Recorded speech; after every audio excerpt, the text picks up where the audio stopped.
ഹൈദർ പൈസ വാങ്ങി, ശരി, ഇന്നാണ് എനിക്കിത് മനസ്സിലായത്. ഹൈദർ പൈസ വാങ്ങിയിട്ടുണ്ടാവും. എന്റെ ഫോൺ ഹൈദർ എടുക്കണില്ല. ആ കുട്ടിനെ നിനക്ക് കല്യാണം കഴിച്ചു തരാൻ പറ്റുമെന്ന് അപ്പൊ സമ്മതിച്ചില്ല. പിന്നെ എന്ത് ചെയ്തു, മൂപ്പര് ആ കുട്ടിന്റെ ഉമ്മാനെയും പാപ്പാനെയും ഒന്ന് മൂപ്പരുടെ അടുത്തേക്ക് വിളിച്ചു. എന്നിട്ട് പറഞ്ഞു, ഞാൻ അള്ളാന്റെ റസൂലിന്റെ പേരക്കുട്ടിയാണ്, നിങ്ങളെ മകളെ എനിക്ക് കല്യാണം കഴിച്ചു തന്നാൽ ആ നിങ്ങളുടെ മകളെ വയറ്റിലുണ്ടാകുന്ന കുട്ടി ഹാമിദ് ഉള്ളിലേക്ക് വന്നു. അവരെ മുന്നിൽ നിന്ന് ആങ്കർ വന്ന് ഇതെടുത്ത് ഇന്നർവെയർ എടുത്ത് അവരെ മുന്നിൽ നിന്ന് തന്നെ ഇതിട്ട് ഡ്രസ്സ് മാറി. മൂപ്പര് അങ്ങനെയാണ്. മൂപ്പർക്ക് അങ്ങനെ മടിയൊന്നുമില്ല. ഒരു ലജ്ജ എന്ന് പറഞ്ഞ അയാൾക്കില്ല. നമസ്കാരം, സലീൽ ബിൻ ഖാസിമാണ്. കഴിഞ്ഞ കുറച്ച് ദിവസങ്ങളായിട്ട് ഹാമിദുമായി ബന്ധപ്പെട്ട് ഒരുപാട് വിവാദങ്ങൾ വരുന്നുണ്ട്. മുംബൈയിലുള്ള ഒരു ഫോട്ടോസ്, ഒരു കോഴിക്കാല് കടിച്ചു പറിക്കുന്നത് പോലെയുള്ള ഫോട്ടോസ് സോഷ്യൽ മീഡിയയിൽ വൈറലായിട്ട് പല ആളുകളും കണ്ടിട്ടുണ്ട്. ആ ഒരു ഫോട്ടോ അയച്ചു കൊടുത്തത് ഇദ്ദേഹമാണെന്നാണ് പറഞ്ഞത്. ഇദ്ദേഹം PMS പൂക്കോയ തങ്ങളുടെ മകനാണ്. ഹാമിദിന് ഇജാസത്ത് കൊടുത്തു എന്ന് പറയപ്പെടുന്ന ഗുരുനാഥന്റെ മകനാണ്. ഇദ്ദേഹം അടക്കമുള്ള ആളുകളാണ് ഹാമിദിനെതിരെ ഒരു കോക്കസ് ആയിട്ട് പ്രവർത്തിക്കുന്നുണ്ട് എന്നുള്ള രീതിയിലാണ് പറഞ്ഞത്. നിങ്ങൾക്കെതിരെ കേസ് കൊടുക്കാൻ വേണ്ടി പോയി എന്നൊക്കെ പറഞ്ഞു കേൾക്കുന്നുണ്ട്. എന്താണ് അതിന്റെ കാര്യം? എന്റെ പേര് കുഞ്ഞിക്കോയ തങ്ങൾ എന്നാണ്. പന്തല്ലൂരാണ് വീട്. PMS കുഞ്ഞിക്കോയ. ഹാമിദ് എന്റെ കൂടെ ബോംബെയിൽ ഉണ്ടായിരുന്നു. 2015 കൂടുതലൊന്നുമില്ല, 2 മാസം എന്റെ കൂടെ ഉണ്ടായിട്ടുള്ളൂ. ഫോട്ടോ നിങ്ങൾ ചോദിച്ച പോലെ ഞാന് അയച്ചു കൊടുത്തിട്ടുണ്ട്. അത് കൂടുതലൊന്നും അയച്ചു കൊടുത്തിട്ടില്ല. ഹാമിദിന്റെ മജ്‌ലിസൊക്കെ തുടങ്ങിയ ശേഷം പല ഫോട്ടോകളും ഓരോ സോഷ്യൽ മീഡിയയിൽ കിടന്ന് കളിക്കുന്നുണ്ട്. അത് എല്ലാതൊന്നും ഞാൻ കൊടുത്തതല്ല. ഞാനൊരു 2 ഫോട്ടോ കൊടുത്തിട്ടുള്ളൂ. ബാക്കിയുള്ള ഫോട്ടോസിന്റെ ഒക്കെ കഥകൾ എനിക്കറിയാം. ഈ ഹാമിദ് എന്ത് ചെയ്യും, ബോംബെയിലുള്ള സമയത്ത് തന്നെ എന്നോട് ആദ്യം പറയലുണ്ട്, എവിടെ പോയാലും എന്ത് ചെയ്യണം, ഫോട്ടോ ഇങ്ങനെ എടുത്തോണ്ടിട്ടോന്ന് പറയും. ആരോട് സംസാരിക്കുകയാണെങ്കിൽ ഫോട്ടോ എടുക്കാൻ വേണ്ടി പറയും. അപ്പൊ ശരി എന്നായിക്കോട്ടെ പറഞ്ഞിട്ട് ഞാൻ അത് എടുക്കലുണ്ട്. ഫോട്ടോ ഒരു വീട്ടിലിരിക്കാന്നുണ്ടെങ്കിൽ അവിടെ ലേഡീസ് ഉണ്ടെങ്കിൽ അവരോട് സംസാരിക്കായിരിക്കും. അപ്പോഴും എന്നോട് ഫോട്ടോ എടുക്കാൻ പറയും. ഫോട്ടോ എടുക്കുന്ന പറയും. ഞാൻ ഫോട്ടോ എടുക്കും. അന്നൊക്കെ ചെറിയ ഫോണുകളാണ്, ഈ സാംസങ്ങിന്റെ ഗാലക്സി അങ്ങനത്തെ ഫോണുകളാണ്. പക്ഷെ ഈ ഹാമിദിന് അറിയില്ല, അന്നെടുത്ത ഫോട്ടോ ഇന്നും എന്റെ കയ്യിൽ 10 കൊല്ലം കഴിഞ്ഞിട്ട് ഇന്ന് എന്റെ അടുത്ത് ഉണ്ട്. ഞാൻ അതിനുശേഷം കുറെ ഫോണുകൾ മാറ്റി വേറെ ഉപയോഗിച്ചു. പക്ഷെ അത് ഗൂഗിളിൽ എന്തുണ്ട് കയറി കിടക്കുന്നുണ്ട്. ഹാമിദ് ഇങ്ങനെ മജ്‌ലിസൊക്കെ തുടങ്ങി ഇങ്ങനെ പ്രശ്നമായ സമയത്ത് ഞങ്ങളെ ചെറിയൊരു പ്രശ്നം ഉണ്ടായി തമ്മിൽ. അത് ഇവിടെ ഞങ്ങളെ കുടുംബത്തിലുള്ള ആൾക്കാർക്കറിയ. ഇവിടെ തൊട്ടടുത്തൊരു വീട്ടിൽ അമിത് വന്നു. അവിടുന്ന് തിരിച്ച് മജ്‌ലിസൊക്കെ തുടങ്ങിയ ശേഷം തിരിച്ച് അമിത് പോണ സമയത്ത് അവിടെയുള്ള ആളുകൾ ചോദിച്ചു, നിങ്ങൾ എന്താണ് നിങ്ങളെ പഠിപ്പിച്ച ഉസ്താദിന്റെ വീട്ടിലേക്ക് പോവാത്തത്? അവരെ ഉമ്മ, അതായത് എന്റെ ഉമ്മ ജീവിച്ചിരിക്കുന്നുണ്ടല്ലോ, അവരെ കാണാൻ പോകാത്തത്. അപ്പൊ ഹാമിദ് അവരോട് പറഞ്ഞാണ്, ഇന്നും അവരുണ്ട്, സാക്ഷികളുണ്ട്, ഞാൻ അവരുമായിട്ട് ഒരു അഭിപ്രായ വ്യത്യാസത്തിലാണ്, മിണ്ടാനും കാണാനും പറ്റാത്തൊരു സാഹചര്യം ഉണ്ട് എന്നല്ല അതിന്റെ അർത്ഥം. എന്റെ ഉമ്മാനായിട്ട് ഹാമിദ് ഒരു പ്രശ്നത്തിലില്ല, എന്റെ പെങ്ങന്മാരായിട്ടില്ല, ഞങ്ങളുടെ കുടുംബത്തിനായിട്ട് ഒന്നുമില്ല. ഇന്നേറ്റുണ്ട് ഒരു വിഷയം. നിങ്ങളുടെ കുടുംബവുമായിട്ട് ഹാമിദിന്റെ ബന്ധം അതെങ്ങനെയാണ് തുടങ്ങുന്നത്? ഞങ്ങളെ ചെറുപ്പകാലത്ത് ഇവര് രണ്ട് കുട്ടികള് ഈ ദാറുന്നജാത്തി ഹെത്തിങ്ങാനന്റെ കലണ്ടറുമായിട്ട് ഇങ്ങനെ ഓരോ വീടുകളിൽ ഇങ്ങനെ കച്ചവടം ചെയ്യാൻ വേണ്ടി വന്നതാണ്. അങ്ങനെയാണ് നമ്മളെ വീട്ടിലേക്ക് എന്തിനാ ഈ ഹാമിദ് എത്തിപ്പെടുന്നത്.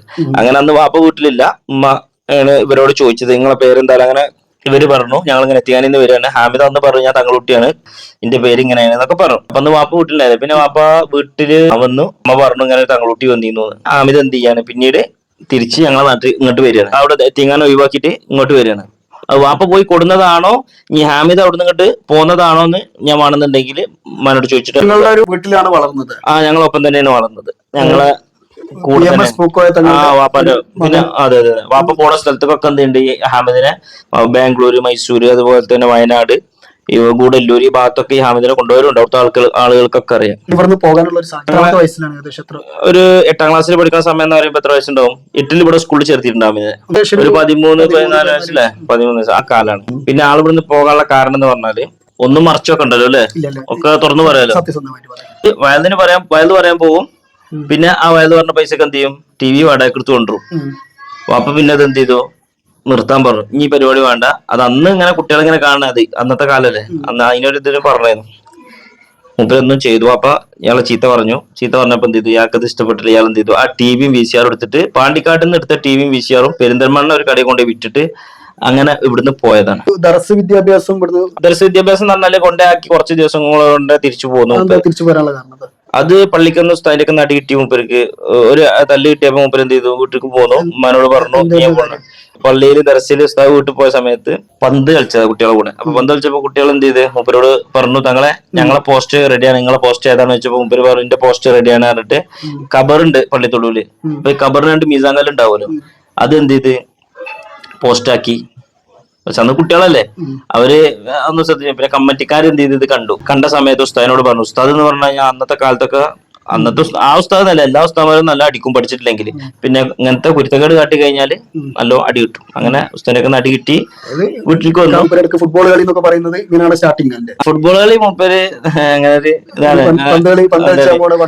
അതാണ് മൂപ്പര് ഉസ്താദ് തച്ചത് എന്തിനാന്ന് വെച്ചാല് ഒരു കബറല്ലേ, ആ കബറിനൊക്കെ പോസ്റ്റ് ആക്കിയിട്ട് മൂപ്പര് പന്ത് കളിച്ചു. ചെറിയ കുട്ടികളല്ലല്ലോ അന്നൊക്കെ എത്ര വയസ്സ് ഇതുണ്ടല്ലോ, അതിനാണ് മൂപ്പർക്ക് അടി കിട്ടിയത്. ഇദ്ദേഹത്തിന് ഇജാസത്ത് നൽകിയ ഗുരുനാഥനാണ് PMS പൂക്കോയത്തങ്ങൾ എന്നാണ് പറയപ്പെടുന്നത്. ഇദ്ദേഹത്തിന് ഇജാസത്ത് ഉപ്പ നൽകിയതായിട്ട് നിങ്ങൾക്ക് അറിയാം. ഇജാസത്ത് എന്ന് പറഞ്ഞാല് സമ്മതം എന്നാണ്. വാപ്പ മരണപ്പെട്ടിട്ട് ഇന്ന് 21 കൊല്ലമായി. ഇയാൾ പറയുന്ന വീഡിയോയിൽ വന്നിട്ട് എന്റെ വാപ്പ മരിക്കുന്നതിന്റെ 10 ദിവസം മുമ്പ് ഇയാളെ പോയി കണ്ടിട്ട് വാപ്പ സമ്മതം കൊടുത്തു എന്നാ പറയുന്നത്.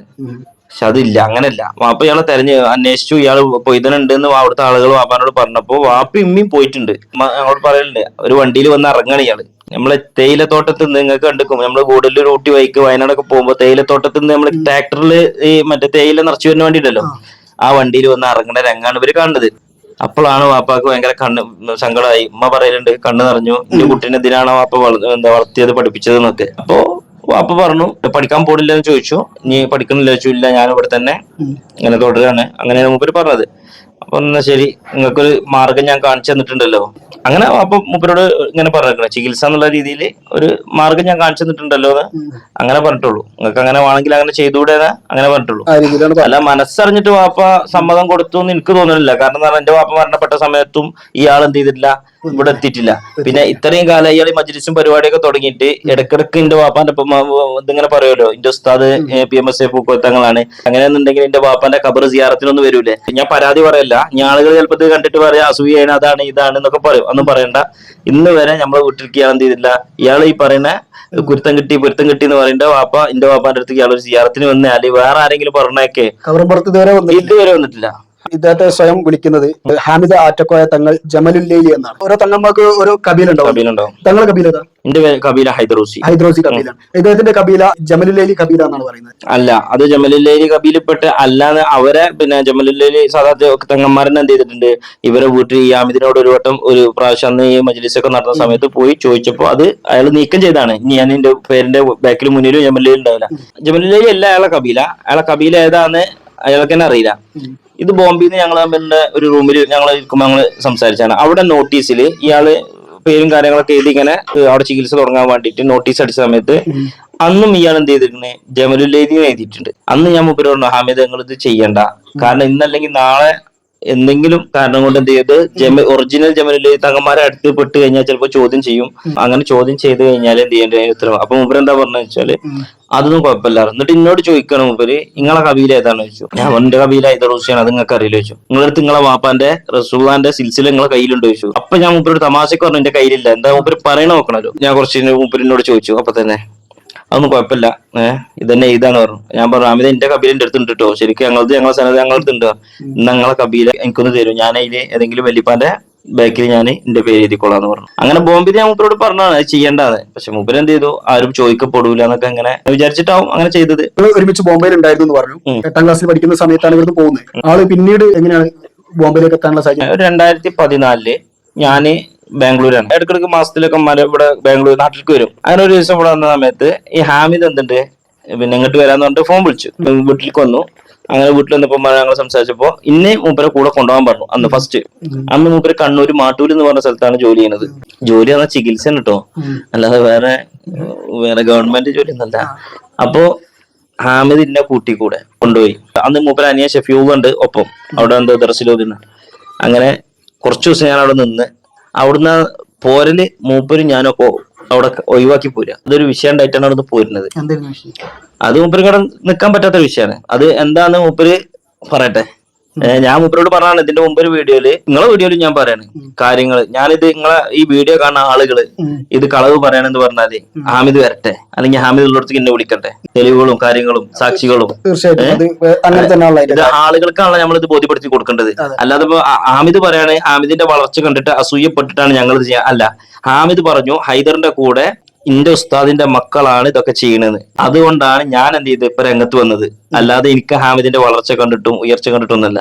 എന്റെ പേര് പറഞ്ഞപ്പോ ഞാൻ എന്ത് ചെയ്തു, എനിക്ക് പറയണം, പുറത്തു വരണം, ഇവൻ ഇങ്ങനെയൊക്കെ ചെയ്ത ആളാണ്. എന്നിട്ടും ഞാൻ ഉണ്ടാതിരുന്നാണ് ഇത്രയും 4 വർഷം. പക്ഷെ ഇപ്പൊ അത് പറയുന്ന നിർബന്ധമാണ്. എനിക്ക് വർഷങ്ങൾക്ക് മുമ്പേ കാര്യങ്ങൾ അറിയാം. നിങ്ങളായിട്ട് എനിക്ക് ഇപ്പോഴാണ് ഞാൻ പറയുന്നത്. നിങ്ങളുടെ ഫാമിലി തന്നെ മറ്റൊരാളുമായിട്ട് എനിക്ക് മുന്നേ പരിചയമുള്ളതാണ്. എന്റെ ഒരു മെന്റർ എന്നൊക്കെ പറയുന്ന രീതിയിലുള്ള ഒരു വ്യക്തിയാണ്. അപ്പൊ ആ ഒരു വ്യക്തി എന്നോട് പലപ്പോഴും പറഞ്ഞിട്ടുണ്ട്, മൊത്തം തങ്ങന്മാർക്ക് ഒരു ചീത്തപ്പേരല്ലേ, അപ്പൊ ചെയ്യണമെന്ന് ചോദിക്കുന്ന സമയത്ത് സൂചിപ്പിച്ച കുറച്ച് കാര്യങ്ങളുണ്ടായിരുന്നു. അപ്പൊ ഞാൻ പറഞ്ഞു, നിങ്ങൾക്കത് പൊതുസമൂഹത്തിന് മുന്നിൽ വന്ന് പറഞ്ഞുകൂടെന്ന് ചോദിച്ച സമയത്ത് പലപ്പോഴും അത് വേണ്ട, അല്ലെങ്കിൽ നമ്മൾ ചെയ്യുന്നത് തന്നെ ചെയ്യേണ്ട, അത് ശരിയല്ല എന്നുള്ള രീതിയിലാണ് പലപ്പോഴും പറഞ്ഞിട്ടുള്ളത്. ഒരിക്കൽ പോലും ഹാമിദിനെതിരെ സംസാരിക്കാൻ വേണ്ടി മുന്നോട്ട് വരണമെന്ന് തയ്യാറായിട്ടില്ല.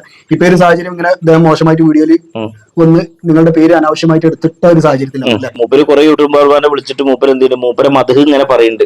അപ്പൊ നമ്മൾ എന്ത് ചെയ്യണം, നമ്മളെ സത്യങ്ങൾ പറയണം. അതിന് വേണ്ടിയിട്ടാണ് ഞാൻ എന്ത് ചെയ്തത്, നിങ്ങളെ വിളിച്ചതും മറ്റു വേറെ ആൾ വന്നു ആ മൂപ്പരോടും കാര്യങ്ങൾ പറഞ്ഞത്. അപ്പൊ ബോംബെയിൽ ശരിക്കും ബോംബെയിൽ ഞങ്ങളുടെ നാട്ടിൽ നിന്ന് ഒരു കുട്ടിനെ അങ്ങോട്ട് കല്യാണം കഴിച്ചു വിട്ടിട്ടുണ്ട്. മലയാളക്കാരൻ തന്നെയാണ്. അവർക്കൊക്കെ അവിടെ ബിസിനസ് ആണ്. അപ്പോ ഇവിടെ ഉമ്മാന്റെ അടുത്തേക്ക് എന്ത് ചെയ്തത്, അവർ ചികിത്സക്കൊക്കെ വരുന്നുണ്ട്. അങ്ങനെ അവരൊരു ദിവസം മനോട് പറയുക അങ്ങോട്ട് വരുന്നുണ്ട്, ബോംബെക്ക് വരുന്നുണ്ട് എന്ന് പറഞ്ഞിട്ട് ഉമ്മക്കാട് പോകാൻ കഴിയുന്നില്ല. അപ്പോ എന്റെ കുട്ടിനെ പറഞ്ഞേക്കണ്ട് നമ്മ പറയും. അങ്ങനെയാണ് ഞാൻ ബോംബെക്ക് പോണത്. പക്ഷെ അത് ഈ പറച്ചിലും ബോംബെക്ക് പോക്കൊക്കെ ഈ കണ്ണൂർ ഒഴിവാക്കി പോയതൊക്കെ ഒരേ സമയങ്ങളിലാണ്. അപ്പൊ ഹാമിദിന് അടുത്തൊരു ഡെസ്റ്റിനേഷൻ വേണം. അവിടെ സൂചന വെച്ച് അവിടെ ഒരു ഇതാണ് ഞാന് ഫോണിൽ കൂടെ ഒക്കെ മൂപ്പര് എന്റെ കൂടെ തന്നെയല്ലോ കടക്കൊക്കെ. അപ്പോഴൊക്കെ ഞാൻ കേട്ടതാണ് ഒരു ഇതാണ് ഒരു കല്യാണമായിട്ട് ബന്ധപ്പെട്ട വിഷയങ്ങളാണ്. സ്വർണം ചോദിക്കലും, എന്റെ സ്വർണം എനിക്ക് എടുത്തു തരണം, പിന്നെ ഈ പണയം വെച്ചതൊക്കെ അതൊക്കെ എനിക്ക് എടുത്തു തരണം. സ്വർണം അതൊക്കെ എനിക്ക് എടുത്തു തരണം. അത് ഫോണില് അപ്പുറത്തെ ആള് പറയണേ, എന്റെ പണയം വെച്ച് ഇന്നങ്ങൾ ഒഴിവാക്കി കൂടി കുഴപ്പമൊന്നുമില്ല, എന്റെ സ്വർണ്ണങ്ങൾ എടുത്തു തന്നാൽ മതി. അങ്ങനെയുള്ള കാര്യങ്ങളൊക്കെ കല്യാണ വിഷയവുമായിട്ട് ബന്ധപ്പെട്ടാണ്. ബോംബെയിൽ എങ്ങനെയായിരുന്നു? അവിടെ ഞങ്ങൾ ചികിത്സക്ക് പോയതല്ല, അവിടെ ഒന്ന് കണ്ട് അവിടുത്തെ ആൾക്കാരെ കണ്ട് പോരണം എന്നുള്ള രീതിയിൽ പോയതാ. ചെന്ന ഉടനെ തന്നെ റൂമും കാര്യങ്ങളൊന്നും ഇല്ല. അപ്പൊ ആദ്യം ഞങ്ങൾ ഹോട്ടലിലെ റൂം എടുത്ത്, പിന്നെ 2 ദിവസം കഴിഞ്ഞ ഹോട്ടലിനൊക്കെ പൈസ കൊടുക്കണ്ടേ, ഓരോ ദിവസം അത്രയും പൈസ ഇല്ലല്ലോ. അപ്പൊ പിന്നെ എന്ത് ചെയ്തു, അവിടെ ഉള്ള ഒരു കച്ചവടക്കാരനാണ്, മലയാളിയാണ്, അവരെ വീട്ടിൽ ഫ്ലാറ്റ് തന്നു. ഞാൻ എന്ത് ചെയ്തു, ബാംഗ്ലൂർ പോയി. എന്റെ താത്ത അവിടെ ഉണ്ട്, താത്ത വിളിച്ചിട്ട് ബാംഗ്ലൂർ പോയി. തിരിച്ചു ഒരാഴ്ച കഴിഞ്ഞ് വന്നപ്പോ ഇയാൾ എന്ത് ചെയ്ത്, റൂമൊക്കെ എടുത്ത്, റൂം ഫുള്ള് പച്ച തുണിയിൽ എന്ത് ചെയ്ത്, ഇയാള് ഫുള്ള് അത്തർ ഇങ്ങനെ ഒഴിക്കും. അങ്ങനെ ഒഴിച്ച് അവിടെയുള്ള ആളുകൾ ഇങ്ങനെ ചുറ്റുവട്ടത്തുള്ളവരൊക്കെ ഇങ്ങനെ ഒരാൾ വന്നിക്കണം എന്നുള്ള രീതിയിൽ ഇവര് അന്നും എന്തുണ്ട്, ഈ മാർക്കറ്റിംഗ് ഉണ്ട്. മാർക്കറ്റിംഗ് എന്ന് പറഞ്ഞാൽ ചെറിയ രീതിയിൽ അവിടെയുള്ള മലയാളിസിനോടൊക്കെ പറയും, ഇങ്ങനെ ഒരു ചികിത്സാരി വന്നിക്കണം, ഞാൻ ഇങ്ങനെ വന്ന് നിങ്ങൾ പറയണം കേട്ടോ, കേരളത്തിൽ തങ്ങൾ വന്നിക്കണം, അതായത് സയ്യിദ് വന്നിക്കണം, എന്ത് പ്രശ്നങ്ങളുണ്ടെങ്കിൽ പരിഹരിച്ചു തരണം. അങ്ങനെ സ്വന്തം ഇവരെ കൊണ്ട് പറയിപ്പിക്കും. അങ്ങനെ പറയിപ്പിക്കേണ്ട ആവശ്യമില്ലല്ലോ. ചികിത്സ ചെയ്യണ പല ആളുകളും തങ്ങന്മാരും ഉസ്താദന്മാരൊക്കെ ഇവിടെ ഉണ്ട്. പക്ഷെ അതൊക്കെ എന്ത് ചെയ്യണ്ട, ഇങ്ങനെ മാർക്കറ്റ് ചെയ്തിട്ട് ചെയ്യേണ്ട ആവശ്യമൊന്നുമില്ലല്ലോ. അന്നേ മൂപ്പര് ഇതുണ്ട് തുടങ്ങി വെച്ചതാണ് ചികിത്സ. അങ്ങനെ തുടങ്ങി. ഞാൻ തിരിച്ചു വന്നു ബാംഗ്ലൂരിൽ നിന്ന്. തിരിച്ചു വന്ന സമയത്ത് ഞാൻ കണ്ടു. അപ്പൊ എന്താ അമിത് ഇതൊക്കെ വെച്ചപ്പോ ഇങ്ങനെയൊക്കെ ചെയ്യണം, ആളുകൾ ഇങ്ങനെ കാണണം, ഇങ്ങനെ എന്തെങ്കിലുമൊക്കെ വെറൈറ്റി കാണുമ്പോഴുള്ള ആളുകൾക്ക് ഭയം ഉണ്ടാവുക. ഈ പച്ച തുണി ഇതൊക്കെ കാണുമ്പോ ഇന്നുണ്ടല്ലോ പച്ച. മൂപ്പര് റൂം ചോദിച്ചില്ലേ ശരിയാണോന്ന് ചോദിച്ചില്ലേ, എന്താ അമിത ഇത് ചോദിച്ചപ്പോ തന്നെ അത് ശരിയാണോന്നുള്ള അതിന്റെ ഇത്. മൂപ്പരോട് എന്ത് ചോദിച്ചിട്ടും കാര്യമില്ല, മൂപ്പർക്ക് തോന്നിയത് മൂപ്പര് ചെയ്യുള്ളൂ. അത് ഇന്റെ വീഡിയോ കാണുന്ന അയാളുമായിട്ട് ബന്ധമുള്ള ആൾക്കാർക്കറിയാം. നമ്മൾ അങ്ങോട്ട് എന്ത് നല്ലത് പറഞ്ഞു കൊടുത്താലും മൂപ്പർക്ക് എന്താ തോന്നിയത് അതേ പറയുള്ളൂ. അത് കുറച്ചൊരു അഹങ്കാരമുള്ള കൂട്ടത്തിലാണ്. എങ്ങനെയായിരുന്നു അവിടെയുള്ള ചികിത്സാ രീതികൾ? അവിടെയുള്ള ചികിത്സാ രീതികൾ എന്ന് പറഞ്ഞു കഴിഞ്ഞാൽ എന്റെ വാപ്പ പഠിപ്പിച്ച ചികിത്സയൊന്നും ഇയാളടുത്ത് ഞാൻ കണ്ടിട്ടില്ല. ഇയാളുടെ അടുത്തുള്ള കുറെ പൊടികള്, അരിപ്പൊടി, കരിപ്പൊടി, അതായത് അങ്ങനെയുള്ള ഓരോ പരിപാടികൾ, അതേമാതിരി ഓടിന്റെ കഷ്ണങ്ങള്, പിന്നെ കുറെ അങ്ങനത്തെ സംഭവങ്ങളാണ്. അതിലൊക്കെ എന്തൊക്കെ എഴുതിയിട്ട് കൊടുക്കുക, അതൊക്കെ പരിപാടികളൊക്കെ. ഡാൻസ് കളിക്കുന്ന രീതിയിലുള്ള ഒരു ഫോട്ടോ ഒക്കെ കണ്ടിരുന്നു. അത് ഒരു വീട്ടിലിരിക്കുമ്പോ അവിടെയുള്ള ഞങ്ങൾക്ക് ഭക്ഷണം തരുന്ന വീടാണ്. ഇയാളൊരു കോമഡി പറഞ്ഞിട്ട് പിന്നെ അവരൊക്കെ ചിരിക്കിന്റെ അടിയിൽ മൂപ്പരൊന്ന് നീച്ചിന്നിട്ട് 2 ചാട്ടം ചാടിയത്. അതിലുള്ള ചാട്ടത്തിലാണ് ആ ഫോട്ടോയിൽ വെള്ള ഫോട്ടോസ് ഇങ്ങനെ കാണുന്നില്ല, പാന്റ് ഇട്ടിട്ട്. അതൊക്കെ ഞാൻ അയച്ചു കൊടുത്താന്നാണ് ഇയാള് പറയുന്നത്. പക്ഷെ അതൊന്നും ഞാൻ അയച്ചു കൊടുത്തതല്ല. അതൊക്കെ എങ്ങനെ കിട്ടിയെന്ന് ഇപ്പൊ അയാൾക്കെന്നെ അറിയില്ല. ഇയാളൊരു പഴയൊരു ഫേസ്ബുക്ക് ഐഡി ഉണ്ട്, അത് ഇന്ന് അയാൾ ഡിലീറ്റ് ചെയ്തിരിക്കണേ. അതിൽ ഇയാൾ എന്ത് ചെയ്തിരിക്കണം, അന്ന് അപ്ലോഡ് ചെയ്ത്. അന്ന് ഇയാൾ ഇത്ര ഫേമസ് ആയിട്ടില്ല. അന്ന് അയാൾ ബോംബെയിലുള്ള കുറച്ച് ഫോട്ടോസ് ആഗ്രഹിക്കുന്ന ഒരാളായിരുന്നു. അന്ന് അയാൾ അതിൽ അപ്ലോഡ് ചെയ്തിട്ടുണ്ട് പഴയ ഐഡിയില്. അപ്പൊ ആളുകൾ എന്ത് ചെയ്ത് ഇതൊക്കെ എടുത്തു വെക്കുമല്ലോ. അന്ന് ഇയാൾ 2019 കൊറോണ സമയത്ത് മജ്ലിസ് തുടങ്ങിയ സമയത്ത് അത് ഡിലീറ്റ് ആക്കിയിട്ടില്ല ഈ ഫോട്ടോസ്. അന്ന് ഈ പ്രൈവറ്റ് ആക്കണ ഇത് വന്നിട്ടില്ല, ഫേസ്ബുക്ക് പ്രൈവറ്റ് ആക്കി വെക്കണേ. കഴിഞ്ഞ ഇന്റർവ്യൂ എടുക്കാവുന്ന സമയത്ത് അത് പറഞ്ഞാല് ഒരു താത്ത അവിടെ ചികിത്സക്ക് വന്നിരുന്നു, കുറച്ച് പ്രായമുള്ള. ചൊറിച്ചിലാണ്, അതിന് പ്രശ്നമായിട്ട് അവന്റെ അടുത്ത് വന്നിരുന്നത്. ശരീരം ആസകലം ചൊറിയാണ്. ചൊറിയുന്ന സമയത്ത് മൂപ്പരത്ത് വന്ന് മൂപ്പര് പറഞ്ഞു, മൂപ്പരോട് നിങ്ങളൊരു ഓടും കഷ്ണം കൊണ്ടുപോയി ഓട് കഷ്ണം തന്നു കഴിഞ്ഞാൽ അതിൽ ഞാനൊരു ഇത് എഴുതിയിട്ട് തരാം, എന്നിട്ടത് ശരീരം മൊത്തം ഒഴിഞ്ഞു കഴിഞ്ഞാൽ ചൊറിച്ചിൽ മാറി കിട്ടുന്നതാണ്. ഈ താത്ത അത് കേട്ടു.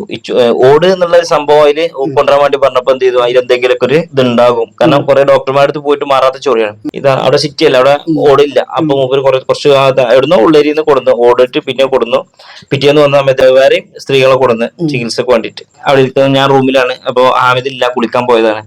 അപ്പൊ ഞാൻ പറഞ്ഞു ഇങ്ങനെ ഇന്നലെ വന്ന ആൾക്കാർ വന്നിട്ടുണ്ട്, അപ്പൊ അവരോട് അവിടെ ഇരിക്കാൻ പറയും, ഞാൻ അങ്ങോട്ട് വരാന്ന് പറഞ്ഞു. അങ്ങനെ മൂപ്പര് എന്ത് ചെയ്യാണ്, കുളി കഴിഞ്ഞ് വരികയാണ്. തോർത്തുമുണ്ട് തോളിലിട്ടിക്കണ്, ഒരു തുണിയുണ്ട് പോളിസ്റ്ററിന്റെ, വെയിലൊക്കെ അടിച്ച് ലൈറ്റ് വന്നു കഴിഞ്ഞാൽ ഇങ്ങനെ നയലടിച്ച് കാണുന്ന അങ്ങനത്തെ ഒരു പോളിസ്റ്റർ കട്ടില്ലാത്ത തുണി. അപ്പൊ ഞാൻ അമിതിനോട് പറഞ്ഞു, ഇങ്ങോട്ട് നിങ്ങൾ അങ്ങനെ വരണ്ട, അവര് ഇവിടെ ഉള്ളിൽ ഇരിക്കുന്നുണ്ട്. അപ്പൊ ഞങ്ങളെ റൂമൊക്കെ എന്തുണ്ട്, ലൈറ്റ് വരുന്നുണ്ട്, ഷട്ടർ ഇങ്ങനെ പൊന്തിച്ച് കിടക്കുന്ന റൂമാണ് സൈഡില്. ഇങ്ങോട്ട് ഉള്ളിലേക്ക് ഇങ്ങനെ വരണ്ട, അവര് ഇവിടെ ഇരിക്കുന്നുണ്ട് എന്ന് പറഞ്ഞു. അപ്പൊ അമിത് പറഞ്ഞു, നിങ്ങൾ അവിടുന്ന് എന്റെ തോപ്പുണ്ടല്ലോ മുപ്പരിപ്പെടുന്ന വെള്ളം, അതും പിന്നെ ഇന്നർ വെയർ എടുത്തിട്ട് തരാൻ പറഞ്ഞു. ഞാൻ പറഞ്ഞു ഞാൻ എടുത്ത് തരൂല, അവര് അത് എന്തേലും അവിടുന്ന് എനിക്കൊരു മടി, നിലത്തേക്ക് വീണ് കഴിഞ്ഞാൽ അവര് കാണൂലേ. അങ്ങനെ മൂപ്പര് എന്ത് ചെയ്തു, ആ വാതിലിന്റെ അടുത്തെത്തിയിട്ട് എന്നോട് പറയുന്ന ഒരു കാര്യം ചെയ്യും, ഞാൻ പറഞ്ഞ മാതിരി നിങ്ങൾ ചെയ്താൽ മതി പറഞ്ഞു. അപ്പൊ മൂപ്പരിനോട് പറയണേ, 7 പ്രാവശ്യം ഫാത്തിഹ സൂറത്ത് അവരോട് ചെല്ലാൻ പറയും, കണ്ണ് മൂടിയിട്ട് ചെല്ലണം, കണ്ണ് തുറക്കാൻ പാടില്ല, എന്നാലുള്ള ഇതിന് ഫലം കിട്ടുക എന്നുള്ളു. പിന്നെ അവർ ഉദ്ദേശിച്ച കാര്യം എന്താണെന്നുണ്ടെങ്കിൽ അത് മനസ്സിൽ കരുതണം, നല്ലത് മാറണം. അത് ഹിന്ദിയിൽ പറഞ്ഞു കൊടുക്കാൻ പോകണം. ഞാൻ അതേമാതിരി आप लोग को सही सा बोला है, 7 मरतबा सूरह फातिहा पढ़ो, आपका दिल में जो भी मुराद हासिल होना है तो ये पढ़ो. ഓല് ഞാൻ പറഞ്ഞ മാതിരി കണ്ണ് മൂടി ചെല്ലല് തുടങ്ങി. എല്ലാവരും കുറച്ച് ഒച്ചത്തിൽ. ഹാമിദ് ഉള്ളിലേക്ക് വന്നു, അവരെ മുന്നിൽ നിന്ന് ആങ്കർ വന്ന് ഇതെടുത്ത് ഇന്നർ വെയർ എടുത്ത് അവരെ മുന്നിൽ തന്നെ ഇതിട്ട് ഡ്രസ്സ് മാറി. മൂപ്പര് അങ്ങനെയാണ്, മൂപ്പർക്ക് അങ്ങനെ മടിയൊന്നുമില്ല. ഒരു ലജ്ജ എന്ന് പറഞ്ഞ അയാൾക്കില്ല. അതാണ് മൂപ്പർക്ക് ഒരു മടിയില്ല. എനിക്കെന്നല്ല, അത് അവിടെ ഉള്ള ആളുകൾക്കൊക്കെ അറിയാം. ആളുകളൊക്കെ ഇങ്ങനെ ഫേസ് ചെയ്യാൻ പറ്റും. മൂപ്പരെ ഇതൊക്കെ കണ്ടിക്കണ വർത്താനങ്ങളൊക്കെ, അത് ആ ഒരു ശൈലി ഉണ്ടല്ലോ, അത് ഈ പെണ്ണുങ്ങളാണ് കൂടുതലും അയാളത്, ആണുങ്ങൾക്കൊന്നും പറ്റൂല. അതൊക്കെ ഇയാളൊരു ഒരു അങ്ങനത്തെ ഒരു ഇതാണ്, ഒരു കോമഡി എന്ന് പറയാൻ പറ്റില്ല. പിന്നെ എന്താ അറിയോ, തങ്ങളാണ് പേരിന്റെ മുന്നിലുള്ളതുകൊണ്ട് ആളുകളൊന്നും പറയില്ല. തങ്ങളല്ലേ മൂപ്പരെ നമ്മൾ പറഞ്ഞു കഴിഞ്ഞാൽ എന്തെങ്കിലും ആ ഒരു ഇതുണ്ടാവുമ്പോ പിന്നെ ഒന്നും മുണ്ടൂല. അതാണ് വിഷയം. ചികിത്സക്ക് ആള് വരൽ തുടങ്ങി കഴിഞ്ഞാൽ പിന്നെ അടുത്ത പരിപാടി മജ്‌ലിസാ. ഞാൻ ചോദിച്ചു മൂപ്പരോട്, മൂപ്പര് നല്ലോണം കരയും. ദ്വരക്കുന്ന സമയത്ത് മലയാളത്തിലൊക്കെ കരയാൻ പറ്റുന്ന വെച്ചാൽ അത് ഞാൻ പറയാം, അത് കരയണ പറയാം. പലപ്പോഴും ഞാൻ കണ്ടിട്ടുണ്ട് പല വീഡിയോയിലും ഭയങ്കര ഇതായിട്ട് പറഞ്ഞാല്, ഈ സിഗരറ്റിന്റെ കൂടിന്റെ ബാക്കിൽ ഒരു കവർ ഉണ്ടാവുമല്ലോ, ഈ കവറിൽ ആള് വിക്സ് തേച്ച് വെക്കും. അത് തേച്ചിട്ട് എന്ത് ചെയ്യും, മറ്റേ തോപ്പിന്റെ പോക്കറ്റിൽ വെക്കും. ഓരോ ആളുകൾ ഉണ്ടാവും മജ്‌ലിസിൽ ഇരിക്കണ സ്ത്രീകൾ, എന്റെ മകൻ ഇങ്ങനെ, എന്റെ മകൾക്ക് ഇത് എന്നൊക്കെ പറഞ്ഞിട്ടോ. അപ്പൊ അവരെ പേര് പ്രത്യേകം എടുത്ത് പറഞ്ഞിട്ട് ദ്വാരക്കും. അപ്പൊ മൂപ്പര് എന്ത് ചെയ്യും, ആ ദ്വാ ചെയ്യണ സമയത്ത് മൂപ്പര് ആദ്യം അത് മൂപ്പര് എടുത്തിട്ടുണ്ടാവും, കയ്യിൽ തേച്ച് വെച്ചിട്ടുണ്ടാവും. ഇങ്ങനെ കണ്ണു വെച്ചിട്ട് റഹമുറാഹിമായ രാജസയ്യിദായ മലിക്കുൽ ജബ്ബാറായ തമ്പുരാൻ എന്ന് പറഞ്ഞിട്ട് ഇവിടെ തേക്കും. അത് ഞാൻ കണ്ടതാണ് ഇതൊക്കെ. അപ്പൊ മൂപ്പര് എന്ത് ചെയ്യും, ആ ദ്വാ ചെയ്യണ സമയത്ത് മൂപ്പര് ആദ്യം അത് മൂപ്പര് എടുത്തിട്ടുണ്ടാവും, കയ്യിൽ തേച്ച് വെച്ചിട്ടുണ്ടാവും. ഇങ്ങനെ കണ്ണു വെച്ചിട്ട് റഹമുറാഹിമായ രാജസയ്യിദായ മലിക്കുൽ ജബ്ബാറായ തമ്പുരാൻ എന്ന് പറഞ്ഞിട്ട് ഇവിടെ തേക്കും. അത് ഞാൻ കണ്ടതാണ് ഇതൊക്കെ. ഇതൊന്നും ആദ്യം ഞാൻ കണ്ടിട്ടില്ല. പിന്നെ ഇതൊക്കെ എന്ത് ചെയ്താണ്, മൂപ്പരോട് ചോദിച്ചു, ഇങ്ങക്ക് എങ്ങനെയാണ് ഇത് കഴിയുന്നത്, ഇങ്ങനെയൊക്കെ ചെയ്യാനും ഇങ്ങനെ കരയാനൊക്കെ എങ്ങനെ പറ്റുന്ന വെച്ചാൽ മൂപ്പരിനോട് പറഞ്ഞു, അടുത്ത മജ്‌ലിസ് നിങ്ങൾ നോക്കിയാൽ മതി, അപ്പൊ നിങ്ങൾക്ക് മനസ്സിലാവുന്ന. ശരിയാണ്, അത് ഞാൻ ശ്രദ്ധിച്ചപ്പോൾ എനിക്ക് മനസ്സിലാകാൻ കഴിഞ്ഞത്. ഇതിന്റെ മുമ്പത്തെ മജ്‌ലിസിലൊന്നും ഞാൻ എന്ത് ചെയ്തില്ല, ശ്രദ്ധിക്കപ്പെട്ടിട്ടില്ല, അറിയണില്ല. കാരണം ഞാൻ ഇയാളെ ഓരോ സംസാരങ്ങൾ കേട്ടിട്ട് ചില സമയത്ത് ചിരിച്ച് താഴോട്ട് എനിക്ക് തന്നെ ചിരി വരും. ഇയാൾക്ക് അറിയുന്ന ആൾക്കാരതെ, ഇയാൾ അങ്ങനത്തെ വർത്താനേ പറയുള്ളൂ. മുന്നിലിരിക്കുന്ന ആളുകൾ എന്ന് പറഞ്ഞാലൊക്കെ ഈ പാവങ്ങളല്ലേ, ഓരോ പറയാ. ഞങ്ങളോട് പറയാം, തങ്ങൾ എന്നുള്ളൊരു പേര് മുന്നിലുണ്ട്, ഇയാൾ എന്ത് പറഞ്ഞാലും എന്ത് ചെയ്താലും ഓർക്ക് വലിയൊരു ഇതൊന്നും ഉണ്ടാവില്ല. ഇയാളെ ചികിത്സ കൊണ്ട് ആരുടെങ്കിലും രോഗം മാറിയതായിട്ടോ പ്രശ്നങ്ങൾ മാറിയതായിട്ടോ? അവിടെ അങ്ങനെ മൂപ്പര് കൂടുതൽ നിന്നിട്ടില്ല. എത്ര മാസം നിന്നു? അവിടെ ആകെ 2 മാസമുള്ള അവിടെ നിന്നിട്ട് അപ്പൊ തന്നെ അവിടെ നിന്ന് പോയി. പോരാനുള്ള കാരണം ചോദിക്കണതിന് മുമ്പ് നിങ്ങൾ തമ്മിൽ രണ്ടാളും ഇപ്പൊ ബന്ധമുണ്ടോന്ന് ചോദിക്കണം. ബന്ധമല്ല, ഞങ്ങൾ തമ്മിൽ ബന്ധം ഇപ്പോഴല്ല, ആ ബോംബെന്ന് ആള് അവിടുന്ന് വിട്ടു പോകുന്നില്ലേ, അന്ന് മുതൽ ഞങ്ങൾ തമ്മിൽ ബന്ധം തെറ്റിയതാ. അത് മൂപ്പര് ഒരു കല്യാണ വിഷയമാണ്. അവിടെ വെച്ചിട്ട് തന്നെ അവിടെ ഉള്ള ഒരു കുട്ടീനെ മൂപ്പർക്ക് എന്ത് ചെയ്യണം, കല്യാണം കഴിക്കണം എന്ന് പറഞ്ഞു. അവിടെ മജ്‌ലിസിലൊക്കെ അവിടെ ഉള്ള ഒരു ഫാമിലി, അവിടെ ഉള്ള ഒരു കുട്ടീനെ അത് മൂപ്പര് വാശി പിടിച്ചു കല്യാണം കഴിക്കണം എന്ന് പറഞ്ഞിട്ട്. അവര് സമ്മതിച്ചില്ല. പിന്നീട് മൂപ്പര് എന്ത് ചെയ്തു, പിന്നെ അത് വേറൊരാള് മുഖേന എന്ത് ചെയ്തു, സമ്മതിപ്പിക്കാൻ വേണ്ടി അയാളോട് പറഞ്ഞു, നിങ്ങളൊന്ന് ചോദിച്ചു നോക്കി ആ കുട്ടിനെ നിങ്ങൾക്ക് കല്യാണം കഴിച്ചു തരാൻ പറ്റുമെന്ന്. അപ്പൊ സമ്മതിച്ചില്ല. പിന്നെ എന്ത് ചെയ്തു, മൂപ്പര് ആ കുട്ടിന്റെ ഉമ്മാനെയും പാപ്പാനെയും ഒന്ന് മൂപ്പരുടെ അടുത്തേക്ക് വിളിച്ചു. എന്നിട്ട് പറഞ്ഞു, ഞാൻ അള്ളാന്റെ റസൂലിന്റെ പേരക്കുട്ടിയാണ്, നിങ്ങളെ മകളെ എനിക്ക് കല്യാണം കഴിച്ചു തന്നാൽ ആ നിങ്ങളുടെ മകളെ വയറ്റിലുണ്ടാകുന്ന കുട്ടി, അതായത് എന്റെ ചോര കാരണം, എന്റെ കുട്ടി കാരണം നാളെ നിങ്ങൾ സ്വർഗത്തിൽ കിടക്കും. ഞാൻ മനസ്സിലായി. ഞങ്ങൾക്ക് എത്ര വയസ്സുള്ള പെൺകുട്ടിയായിരുന്നു? അന്ന് ആ കുട്ടിക്ക് 18-19 വയസ്സ്. 19 വയസ്സ്. ഇയാൾക്ക് അന്ന് എത്ര വയസ്സുണ്ട്? അന്ന് ഞങ്ങൾക്ക് 42 വയസ്സുണ്ടാവില്ല, അന്നൊരു 32 വയസ്സുണ്ടാവും. അതായത് മൂപ്പരെ കുട്ടിയെ കല്യാണം കഴിച്ചാൽ അതിലുള്ള കുട്ടി കാരണം നാളെ നിങ്ങൾ സ്വർഗത്തിൽ കിടക്കും.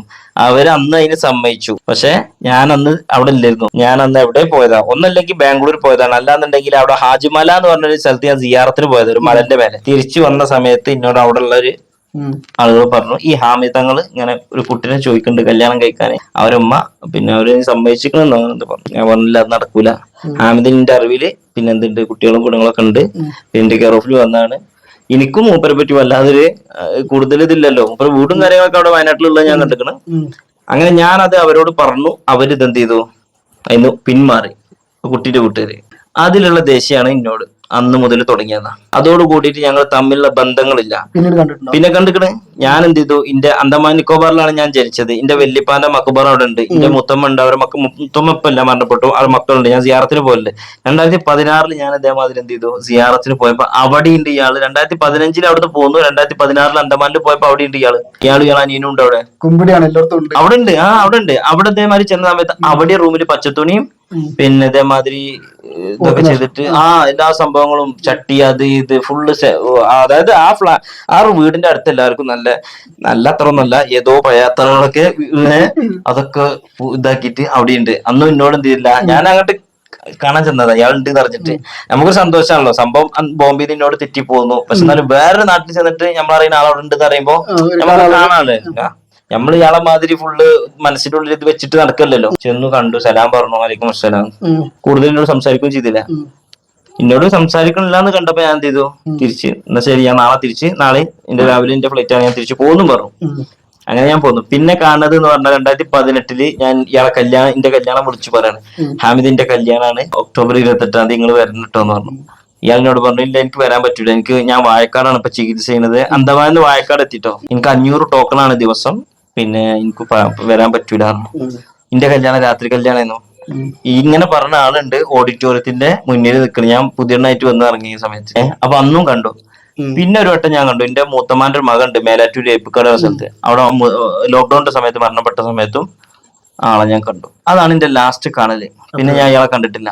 പിന്നെ നിങ്ങളെ കാര്യമായിട്ട് പോയി കലണ്ടർ കച്ചവടവുമായിട്ട് PMS പോക്കോയ തങ്ങളുടെ അടുത്തേക്ക് വന്ന വ്യക്തി കുറച്ച് ദിവസങ്ങൾ മാത്രം ദർസിൽ പോകുന്നു. അവിടെ വെച്ചിട്ട് ഖബറിനെ മീസാങ്കല്ലാക്കി ഫുട്ബോൾ കളിച്ചത് പ്രകാരം ദർസിൽ നിന്ന് പുറത്താക്കിയതല്ല, ഉസ്താദ് തച്ചത് കൊണ്ട് അദ്ദേഹം നിർത്തിപ്പോയിരുന്നു. അത് കഴിഞ്ഞ് വാടകയ്ക്ക് എടുത്ത ടിവിയും VCR വെച്ച് സിനിമകൾ അത് കൊണ്ടേ കൊടുക്കാൻ പറഞ്ഞു. അവിടെ ഇനി ഇവിടെ വെക്കണ്ടെന്ന് പറഞ്ഞപ്പോ അത് കൊണ്ടുപോയി ഇവിടുന്ന് നാട് വിട്ട് വയനാട്ട് പോയിട്ട് അവിടെ സെറ്റിലായി.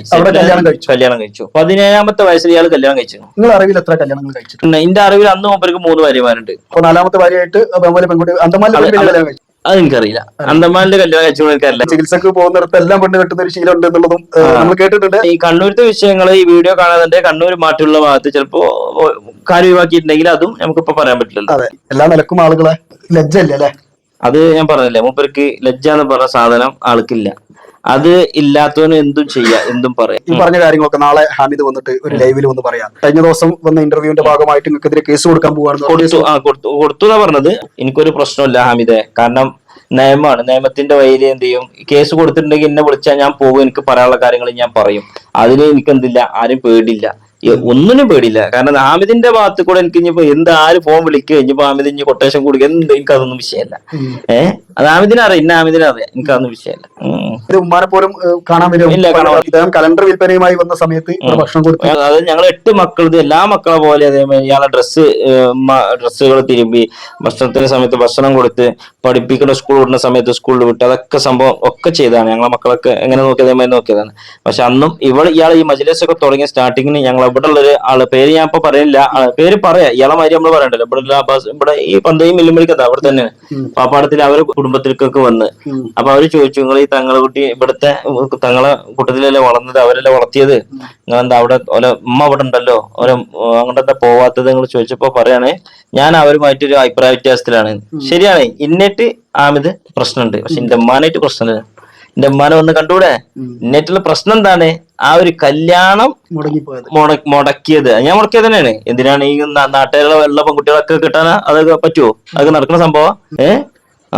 അപ്പൊ അത് ഞാൻ എന്ത് ചെയ്തു, ഒരു പാവപ്പെട്ട പെൺകുട്ടിയുടെ ജീവിതം നഷ്ടപ്പെടുന്നതിന് വേണ്ടിട്ട് എന്ത് ചെയ്തു, ഞാൻ ഇതായി കളഞ്ഞു. നിങ്ങൾക്ക് അറിയുന്ന യാഥാർത്ഥ്യങ്ങൾ പറഞ്ഞു. ഇതൊക്കെ ആളുകൾ ചിലപ്പോ കണ്ടിട്ട് എന്ത് ചെയ്യുന്നവര്, ഇതൊക്കെ വെറുതെ സ്റ്റോറി പറയാണ്, കഥ അല്ലല്ലോ, തെളിവുണ്ട്, സാക്ഷികളുണ്ട്.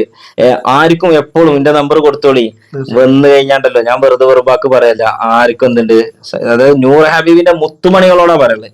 അതായത് മുത്തുമണികളാണ് എന്ത് ചെയ്യുന്നത്, ഇതിനെതിരെ നമുക്ക് എന്ത് ചെയ്യണത്, കമന്റ് ഇടണത്, അതൊക്കെ നുണ പറയാണ്. ഞങ്ങളെ തങ്ങളിപ്പോ അങ്ങനത്തെ ആളല്ല, ഞങ്ങളെ തങ്ങളിപ്പോ എന്ത് ചെയ്താലും ഞങ്ങൾക്ക് കുഴപ്പമില്ല. കുറെ എത്തിയും കുട്ടികളെ കെട്ടിച്ചു വിടുന്നുണ്ടല്ലോ, കുറെ ആൾക്ക് വീട് കയറ്റി കൊടുക്കുന്നുണ്ടല്ലോ, അതിന് ഉദാഹരണം എടുത്തിട്ടുണ്ട്. പക്ഷെ ഞാൻ ഇവിടെ പറയുന്നില്ല, അത്രയും കുറച്ച് മോശമാണ് ഉദാഹരണം. അദ്ദേഹത്തിന്റെ ഒരു സ്ത്രീകളോടുള്ള പെരുമാറ്റത്തിൽ അത് ഞങ്ങളോട് പറഞ്ഞാല് മൊത്തത്തിൽ ഇയാളൊരു സംസാരം എന്ന് പറഞ്ഞാല് ഒരു എക്കിളിപ്പെടുത്തിയിട്ടുള്ള സംസാരങ്ങളാണ്. അതായത് പെണ്ണുങ്ങൾ ഇഷ്ടപ്പെടും, ആണുങ്ങൾക്ക് ഇഷ്ടപ്പെടാൻ കഴിയില്ല. അപ്പോ അങ്ങനെയുള്ള കുറെ കാര്യങ്ങളാണ് പറയാനുള്ളത് അല്ലെ.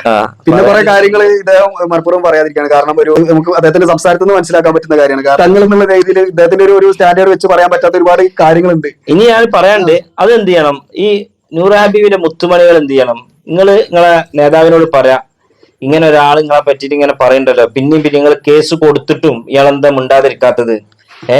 അപ്പൊ എന്ത് ചെയ്യട്ടെ, നിങ്ങൾ ചെല്ലിയും ഇയാൾ പറയണ്ടല്ലോ, നിങ്ങളെ വെല്ലുവിളിക്കണ മാതിരി ഇയാൾ പറയണ്ടല്ലോ, നിങ്ങൾ ആരോ ചെന്നിട്ട് അന്ന് നിങ്ങൾ യൂട്യൂബർമാരിന്റെ മുന്നിൽ വരും, ഇയാൾ ഇരിക്കുന്ന സമയത്ത് ഇയാളിന്റെ മുന്നിൽ വരികയാണെന്നുണ്ടെങ്കിൽ അന്ന് തെളിവുകൾ, സാക്ഷികൾ ആയിട്ട് ഞാൻ വിടുത്തും. പല ആളുകളെ അയാൾ വെല്ലുവിളിച്ചു. ഹൈദർ പൈസ വാങ്ങി, ശരി, ഇന്നാണ് എനിക്കിത് മനസ്സിലായത്. ഹൈദർ പൈസ വാങ്ങിയിട്ടുണ്ടാവും, എന്റെ ഫോൺ ഹൈദർ എടുക്കണില്ല. ഹൈദർ പൈസ വാങ്ങിയെന്ന് ഞാൻ വിശ്വസിക്കുന്നില്ല, അതെനിക്കറിയില്ല. അതിനപ്പുറം ഈ പറഞ്ഞ പോലെ ഹൈദറിനെ സംബന്ധിച്ചിടത്തോളം, എന്നെ സംബന്ധിച്ചിടത്തോളം ഇപ്പൊ ഹൈദറിന്റെ കാര്യം എനിക്ക് 100% ഉറപ്പിച്ച്, അതായത് ഉറപ്പിച്ച് പറയാൻ പറ്റാത്തതുകൊണ്ടല്ല, മറ്റൊരാളുടെ കാര്യം നമുക്ക് 100% പറയാൻ പറ്റില്ലല്ലോ. അതിന്റെ അപ്പുറം തുടക്കം മുതലേ പറയുന്നുണ്ട് ഹൈദർ പൈസ വാങ്ങി, ഈ വിമർശിക്കുന്ന ആളുകൾ പൈസ വാങ്ങി എന്നൊക്കെ പറഞ്ഞ് ഇങ്ങനെ നടക്കുന്നുണ്ട്. ഹൈദറിന്റെയും എന്റെ ഒക്കെ പേരില് ഇങ്ങനെ പറയുന്ന സമയത്ത് ഈ പൈസ കൊടുത്തു എന്നുള്ളത് ഇദ്ദേഹത്തിന് ഒരു മോശമാണ്. നമ്മൾ പൈസ വാങ്ങി എന്ന് പറയുന്ന സമയത്ത് ഇദ്ദേഹത്തെക്കാൾ കൂടുതൽ ജനങ്ങൾ ഞങ്ങളെ വിശ്വസിക്കുന്നുണ്ട് എന്നുള്ളത് അതിന്റെ അർത്ഥം. ആ ഒരു വിശ്വാസങ്ങൾ നഷ്ടപ്പെടുത്താൻ വേണ്ടിയിട്ട് അദ്ദേഹം പല കളികളും കളിക്കും, പല ആളുകളും. അതായത് എന്നെ സംബന്ധിച്ചിടത്തോളം ഈ വിമർശിക്കുന്ന ആളുകൾക്കല്ല, വിമർശിക്കുന്ന ആളുകൾ കുറെ ആൾക്കാർ നമ്മൾ വിമർശിച്ച സമയത്ത് വീഡിയോ ഇട്ടതൊക്കെ വീഡിയോ എല്ലാം പോയി പേജ് അടക്കം പോയ ആളുകളുണ്ട്, യൂട്യൂബ് ചാനൽ ഒഴിവാക്കി പോയ ആളുകളുണ്ട്. അതുപോലെ തന്നെ നമ്മൾ വിമർശിക്കുന്ന സമയത്ത് അനുകൂലിച്ചുകൊണ്ട് 2 ലക്ഷം രൂപ വരെ വാങ്ങി വീഡിയോ ചെയ്ത ആളുകളുണ്ട്. ചാനലിന്റെ പേര് ഞാൻ പറയുന്നില്ല. അതുപോലെ തന്നെ ഇയാളെ കയ്യിൽ 5000 രൂപ മുതൽ 2 ലക്ഷം 3 ലക്ഷം രൂപ വരെ വാങ്ങിയിട്ട് ഇയാളെ വെളുപ്പിച്ച് വീഡിയോ ഇടുന്ന ആളുകളുണ്ട്. പൈസ ഉണ്ടാക്കുന്നത് അവരാണ്. ചാരിറ്റി തട്ടിപ്പുകൾക്കെതിരെ വിമർശിക്കുന്ന സമയത്ത് ആളുകൾ പറയുന്ന ഒരു കാര്യമാണ് ഞങ്ങൾ പൈസ വാങ്ങിയത്. അതായത് പൈസ ഉണ്ടാക്കാനാണെന്നുണ്ടെങ്കിൽ നേരെ ചാരിറ്റി ചെയ്താൽ, തട്ടിപ്പ് നടത്തുന്ന ആളുകളെ കുറിച്ച് നമുക്ക് തുറന്നു കാണിക്കണമെന്നുണ്ടെങ്കിൽ ഈ തട്ടിപ്പ് എങ്ങനെ നടത്താമെന്നുള്ളത് നമുക്കറിയണമല്ലോ. ആത്മീയ ചൂഷണത്തെ കുറിച്ച് നമ്മൾ പറയുന്ന സമയത്ത് ആത്മീയ ചൂഷണം എങ്ങനെ നടത്താമെന്ന് നമുക്കറിയാലോ. അപ്പോൾ പൈസ ഉണ്ടാക്കാൻ ഉദ്ദേശം എന്നുണ്ടെങ്കിൽ ഈ തട്ടിപ്പുകാരുടെ കൂടെ അല്ലാന്നുണ്ടെങ്കിൽ അതുപോലെ ഒരു തട്ടിപ്പ് ചെയ്യുക എന്നുള്ളതല്ലേ. അപ്പൊ വരുന്ന പൈസക്ക് കയ്യും കണക്കുണ്ടാവില്ല. ചാരിറ്റിക്കെതിരെ വിമർശിച്ചിട്ട് എത്ര ഉണ്ടാക്കാൻ പറ്റും, എങ്ങനെ ഉണ്ടാക്കാൻ പറ്റും? കാരണം ചാരിറ്റിക്കെതിരെ വിമർശിക്കുന്ന സമയത്ത് നമുക്ക് വരുന്നത് തെറിയാണ്, നമുക്ക് വരുന്ന കല്ലേറാണ്. നമ്മൾ ഓരോ ആളുകളുടെയും സത്യാവസ്ഥ പുറത്തു കൊണ്ടുവരുന്ന സമയത്ത് അവരുടെ ഫോളോവേഴ്സ് ആയിട്ടുള്ള ആളുകൾ നമ്മൾ വന്നിട്ട് തെറിയ അഭിഷേകം നടത്തുകയാണ്. മാത്രമല്ല നമ്മളെ സമൂഹത്തിൽ ഒരു അധികൃതരായിട്ട് മാറ്റി നിർത്തുന്ന പല കാര്യങ്ങളിലേക്കും നമുക്ക് സ്വീകാര്യത കിട്ടാത്തൊരവസ്ഥയിലേക്കാണ് നമ്മൾ പോകുന്നത്. അതേസമയത്ത് ഈ തട്ടിപ്പ് നടത്തുന്ന ആളുകളെ സംബന്ധിച്ചിടത്തോളം നമ്മൾ എത്ര തുറന്നു കാണിച്ചു കഴിഞ്ഞാൽ അവർക്കുള്ള സ്വീകാര്യതയിലോ അവരുണ്ടാക്കുന്ന ഒരു പണം ഉണ്ടാക്കുന്ന കാര്യത്തിലൊന്നും ഒരു കുറവോ കാര്യങ്ങളോ വരുന്നില്ല എന്നുള്ളതാണ് യാഥാർത്ഥ്യം. അപ്പൊ പണം ഉണ്ടാക്കാനാണെന്നുണ്ടെങ്കിൽ അവർ ചെയ്യുന്ന തട്ടിപ്പ് ചെയ്യാൻ പറ്റാത്ത ആളുകളൊന്നുമില്ലല്ലോ. നമ്മൾ വിചാരിച്ചു കഴിഞ്ഞാൽ തട്ടിപ്പ് നടത്താൻ പറ്റും. പക്ഷെ സമൂഹത്തെ ചൂഷണം ചെയ്ത് ജീവിക്കുന്ന ആളുകളെ തുറന്നു കാട്ടുന്നതിൽ ഒരു സന്തോഷം കണ്ടെത്തുന്നുണ്ട്.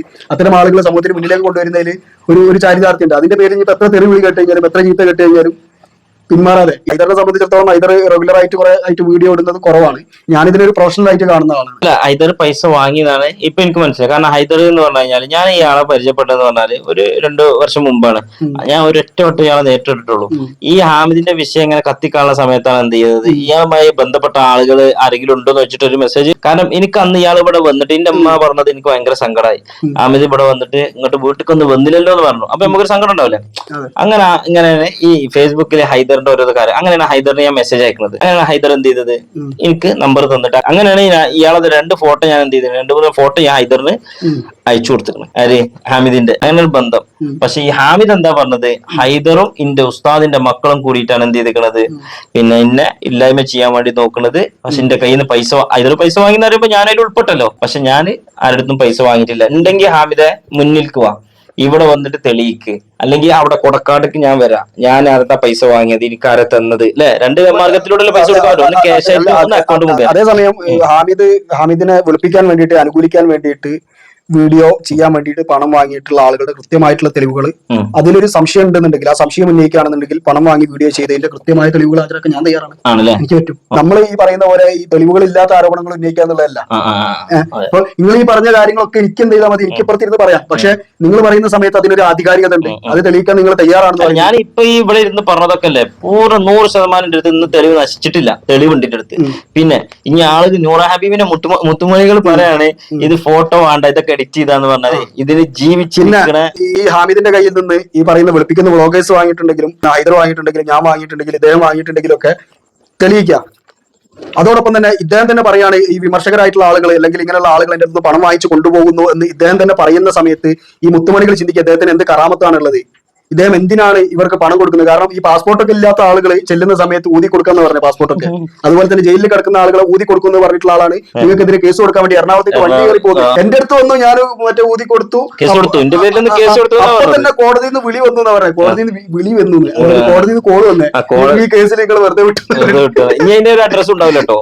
അപ്പൊ അങ്ങനെ പറയുന്ന വ്യക്തി അദ്ദേഹത്തിന്റെ അടുത്തേക്ക് വരുന്ന മുത്തുമണികൾക്കൊക്കെ കറാമത്തിലൂടെ കോടതി വിധികളും പാസ്പോർട്ടും ലൈസൻസും രോഗശിഫയും ഒക്കെ കൊടുക്കുന്ന ആള് ഫിസിക്കലായിട്ട് എറണാകുളത്തേക്ക് പോകേണ്ട അവസ്ഥയാണ് കേസ് കൊടുക്കാൻ വേണ്ടി. ഇദ്ദേഹത്തിന് എന്ത് കറാമത്തുണ്ട് എന്നുള്ളത് ഈ മുത്തുമണികൾ കൃത്യമായിട്ട് ചിന്തിക്കുക. ഇദ്ദേഹത്തിന്റെ മാത്രമല്ല കേട്ടോ, നമ്മളൊരു എക്സാമ്പിൾ എന്നുള്ള രീതിയിൽ പറയുകയാണെങ്കിൽ ഇതുപോലെ ഒരുപാട് ആത്മീയ ചൂഷകരായിട്ടുള്ള ആളുകളുണ്ട്.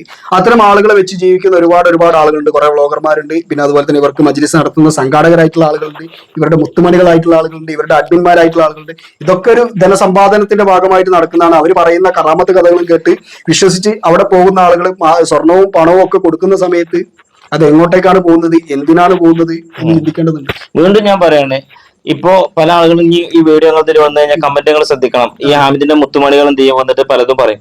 അപ്പൊ ഞാൻ പറയാണ് ഞാൻ ഈ വീഡിയോ ഇത്രയും കാലം ഇട്ടിട്ടില്ല, ഇയാളത്തൊന്നും പറഞ്ഞിട്ടില്ല. ഇപ്പൊ പറയാനുള്ള ഞാൻ ഇന്നെ ഉൾപ്പെടുത്തിയിട്ട് ഹാമിദ് പറയാൻ ഞാൻ ഹാമിദിന്റെ കയ്യിൽ നിന്ന് പൈസ വാങ്ങി, ഞാനാണ് ഹാമിദിന്റെ പതനം ആഗ്രഹിച്ച് നടക്കുന്ന ആള്.